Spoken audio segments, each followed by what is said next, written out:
প্রিয় বন্ধুগণ, এখন আমরা আছি হলো আমাদের ফরিদপুরের রাজবাড়ী রাস্তার মোড়। এই রাজবাড়ী রাস্তার মোড়ের যে চক্করটা, এই যে দেখেন বিভিন্ন চক্কর দেখা যাইতেছে। এই চক্করের সাথেই এমন একটা পরিবেশে মানে কাজ করা হয়েছে যে সুন্দরী একটা মানে মনে হইতেছে একটা পার্কেই আসছি। দেখেন এই এত সুন্দর, এই যে চারিদিকে ফুল গাছ এবং চারিদিকে মানে এত সুন্দরভাবে কাজটা করছে, মানে না দেখলে আর কি কল্পনাই করা যায় না যে আসলে এখানে এত সুন্দর কিছু জিনিস আছে। তো এটা হইতেছে আমাদের ফরিদপুরের রাজবাড়ী রাস্তার মোড় বলা হয়। এবং এই রাজবাড়ী রাস্তার মোড়ের এখানে তাই সেন্টু ভাইয়ের আমি আসলাম।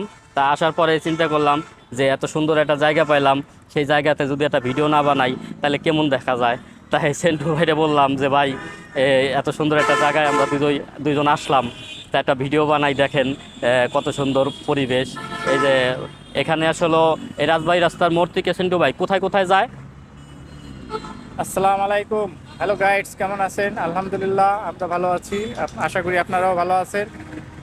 রাজবাড়ী রাস্তার মোড়, হ্যাঁ হ্যাঁ, ভাই আমার একটা প্রশ্ন আছে। বলেন। ছোটবেলা থেকে আমার এই প্রশ্নটা, হ্যাঁ, এটা হচ্ছে ফরিদপুর, এখান থেকে রাজবাড়ী হচ্ছে মোটামুটি 60 থেকে 70 কিলো হ্যাঁ হ্যাঁ, দূরে। হুম। কিন্তু এই জায়গাটার নাম কেন রাজবাড়ী রাস্তার মোড় হইল, এটা আমার মাথায় খেলে না। আচ্ছা, সেটা বিষয় ঠিক আছে, সেটা দর্শকরা প্রশ্নের উত্তর দিবে।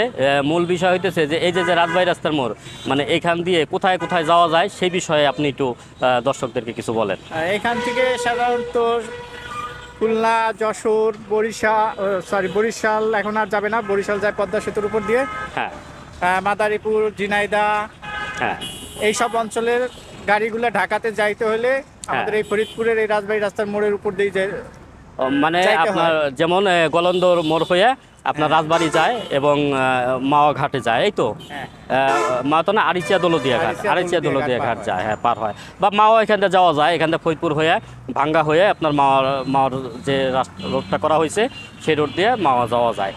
তো এই হলো আমাদের ফরিদপুরের রাজবাড়ী রাস্তার মোড়। আর সেন্টু ভাই যে কথাটা বলছে, আসলে আশপাশে হয়তো একটা সময় কোনো রাজার বাড়ি ছিল, সেই রাজার বাড়ি থাকার কারণেই এটাকে বলা হয়েছে রাজবাড়ী রাস্তার মোড়। মানে এখানে এই মোড় পার হয়ে হয়তো কোনো রাজার বাড়ি যাইতো, এটাই আমার ধারণা। তো যাই হোক, দর্শকরা মতামত দিবেন যে কি হইতে পারে, কারণ সঠিকটা আসলে ভালোভাবে আমারও জানা নাই। তো যেহেতু সেন্টু ভাই প্রশ্নগুলো, তাই আমি বললাম যে এটা এই হইতে পারে।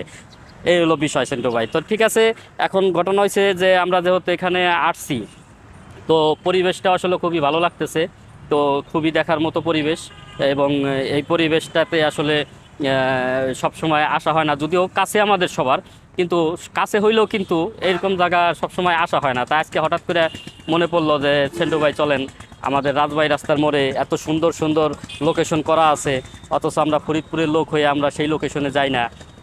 এই যে বিভিন্ন গাড়ি এখান দিয়ে যাইতেছে পিছন দিয়ে, আমাদের এই রাজবাড়ী রাস্তার মোড়ের যে রাস্তাটা সেখান দিয়ে দেখেন খুবই সুন্দর সুন্দর।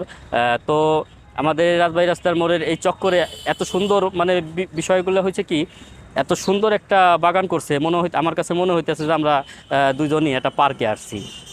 তো এই যে দেখেন, এই যে ফুলের গাছ কত সুন্দর দেখা যাইতেছে, ফুলের গাছগুলো। তো রাস্তার পাশে আসলে এরকম একটা জায়গা আমরা পাবো, এই জিনিসটা আসলে কখনো ভাবিনি। তো ঠিক আছে প্রিয় দর্শক, ভালো থাকবেন, সকলে সুস্থ থাকবেন, এবং আমাদের ভিডিওগুলি ভালো লাগলে দয়া করে শেয়ার করে দিবেন। আসসালামু আলাইকুম।